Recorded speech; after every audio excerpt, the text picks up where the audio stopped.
अक्सर आपने सुना होगा कि जमीन जायदाद की विवाद में भाई भाई की हत्या कर देता है। पता चलता है कि सिर्फ 1 इंच का मामला था और एक भाई ने दूसरे भाई की हत्या कर दी। लेकिन आज की जो कहानी है, इसमें एक हत्या नहीं हुई है बल्कि दो दो हत्याएं हुई हैं, वो भी निर्मम तरीके से। आखिर ऐसा क्या हुआ था? आज की ये कहानी आपको सोचने पर विवश कर देगी। चलिए इस कहानी की मैं शुरुआत करता हूँ। नमस्कार दोस्तों, मेरा नाम है जीआरडी और आप देख रहे हैं 9 PM विद जीआरडी। मैं हर रात्रि 9 बजे एक सच्ची घटना पर आधारित कहानी आपके सामने लेकर हाजिर होता हूँ। आपसे गुजारिश करूंगा कि इस वीडियो को लाइक और चैनल को सब्सक्राइब जरूर करिएगा। ये कहानी है एक्चुअली अलीगढ़ की। अलीगढ़ उत्तर प्रदेश का शहर है, जिला है। आपको पता होगा अलीगढ़ के बारे में, काफी विख्यात है। वहां पर एक परिवार होता है और उस परिवार में 3 सदस्य होते हैं। चलिए इस कहानी को मैं लेकर चलता हूँ काफी पीछे जब लेकर चलूंगा तो उस परिवार में जो पति पत्नी होते हैं, जो पत्नी होती है उसका नाम मुकेश होता है। याद रखिएगा, मुकेश एक लड़के का नाम है, लेकिन यहाँ पर पत्नी का नाम मुकेश था और उसके पति का नाम सुरेश था। सुरेश के 3 भाई और थे। सुरेश सबसे बड़े भाइयों में सबसे बड़े थे और वो अपनी पत्नी के साथ दिल्ली में रहते थे। दिल्ली में बस ड्राइवर का काम करते थे, वो भी सरकारी तौर पे। ठीक, तो अच्छी खासी इनकी ठीक ठाक सैलरी थी, परिवार सब कुछ अच्छे से चल रहा था। लेकिन दुर्भाग्यवश मुकेश और सुरेश के कोई बेटा नहीं होता है या फिर कोई बेटी, यानी कि कोई संतान नहीं होती है। ये बड़े परेशान होते हैं कि इनकी एक ना एक संतान तो होनी ही चाहिए। लेकिन जब इनकी संतान नहीं होती है, वो चारों तरफ चेक करवाते हैं, मेडिकल परीक्षण करवाते हैं, बहुत सारे इलाज भी करवाते हैं, लेकिन इन दोनों को कोई भी संतान की प्राप्ति नहीं हो पाती है। आखिरकार ये लोग परेशान होकर सोचते विचार विचार करते हैं, तो उस वक्त जो मुकेश होती है, उसके भाई की 2 लड़कियां होती हैं, एक कृष्णा और एक प्रियंका। तो प्रियंका बड़ी होती है और कृष्णा छोटी होती है। तो मुकेश ये बात अपने भाई से कहती है कि भैया क्यों ना आपकी 2 बेटियों में से एक बेटी को मैं ले लूं गोद में, और उसका सब कुछ करना, उसका लालन पालन करना, उसकी शादी विवाह करना, उसके परिवार देखना, वो सारी जिम्मेदारी मेरी होगी। मुझे भी संतान की पूर्ति हो जाएगी और आपकी बेटी भी आपके आंखों के सामने ही रहेगी। ये बात भाई को काफी सही लगती है। वो बोलता है ठीक है, जो है तुम प्रियंका को गोद ले लो। और आज से लगभग 19 साल पहले प्रियंका को मुकेश गोद लेती है। प्रियंका जब उस परिवार में जाती है तो मुकेश जैसी माँ का उसको प्यार मिलता है और उसके पिता बन जाते हैं सुरेश। सुरेश पिता का प्यार भी देते हैं, सब कुछ बहुत अच्छे से चल रहा होता है।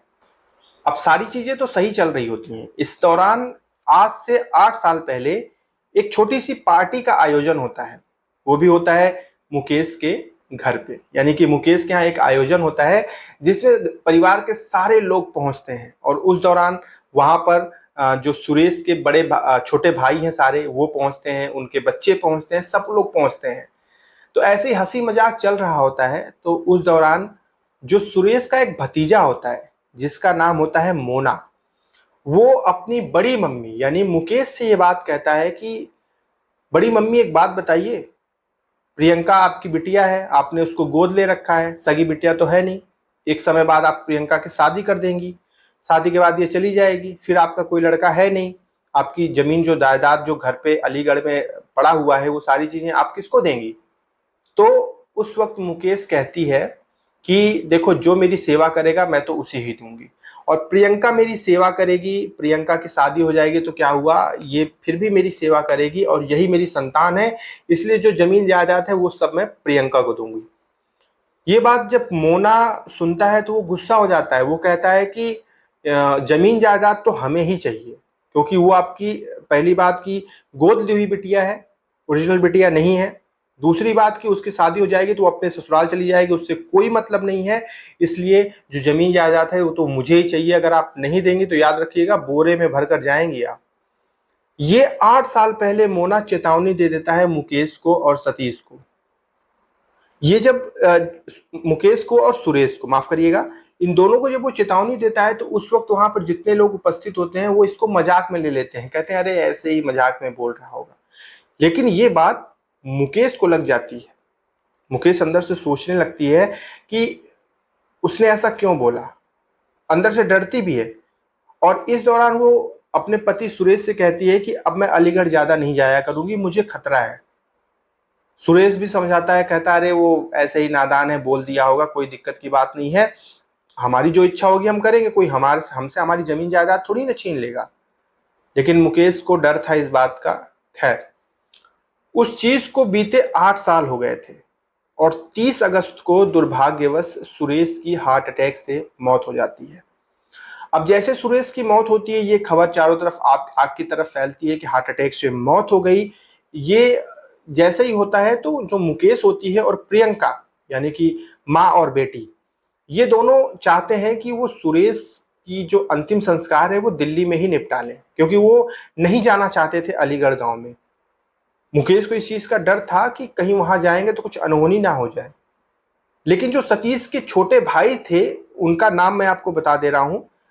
जो सतीश के छोटे भाई थे, जिसमें धर्मवीर, रमेश और राकेश, ये सब दबाव बनाने लगे कि नहीं, बड़े भाई का अंतिम संस्कार तो गांव में होना चाहिए, दिल्ली में नहीं होगा। इस बात की वजह से आ, मुकेश भी जो है, मुकेश को सहमति देनी पड़ती है। वो कहती है ठीक है, चलिए गांव में ही हो जाएगा। लेकिन गांव तो आती है, लेकिन गांव में अंतिम संस्कार होता है और तुरंत वो एक बुआ रहती है, उनके घर पे जाकर शिफ्ट हो जाती है। उसे डर रहता है कि वो गांव में नहीं रहेगी, नहीं तो उसके साथ कुछ अनहोनी हो सकती है, उसकी बेटी प्रियंका के साथ कुछ अनहोनी हो सकती है, कुछ भी दिक्कत हो सकती है। खैर, 13 दिन बाद 13वीं होनी होती है, लेकिन जल्दबाजी की वजह से मुकेश कहती है कि 13वीं 13 दिन बाद नहीं, 4 दिन बाद की जाएगी। और ऐसा ही होता है, यही चीज निर्धारित की जाती है।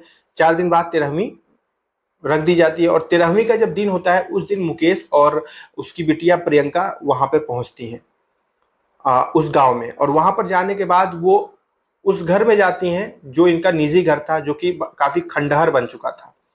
वहां पर जाकर थोड़ा वक्त बिताती हैं, पंडित आते हैं भोज करने के लिए, वहां पर बैठे होते हैं। और उस दौरान जो मुकेश हैं, उसके मायके वाले, यानी कि प्रियंका का भाई और प्रियंका की बहन कृष्णा वहां पर आते हैं।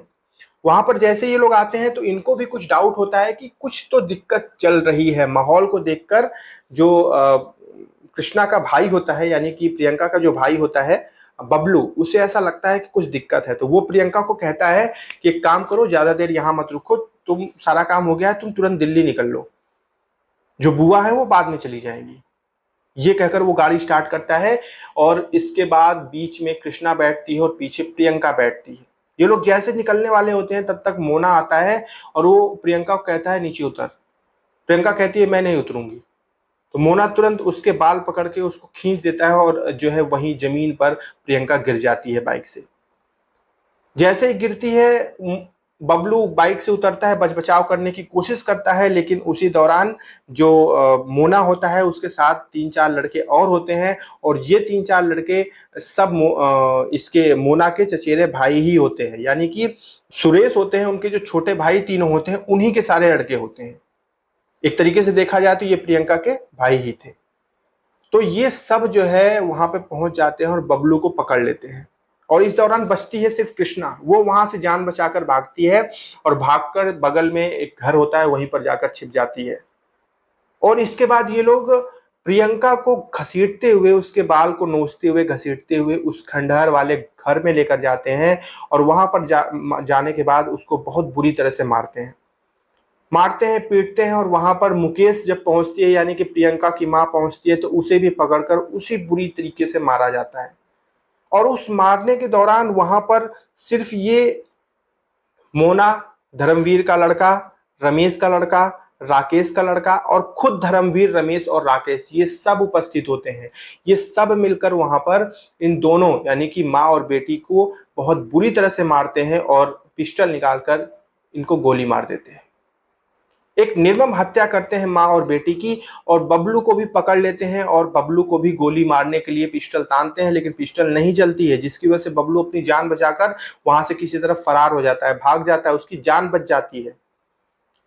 ये दो हत्याएं करने के बाद सब वहां से फरार हो जाते हैं। और इन सारी चीजों को आंखों से देखा था उस कृष्णा नाम की लड़की ने, जो कि प्रियंका की सगी बहन थी।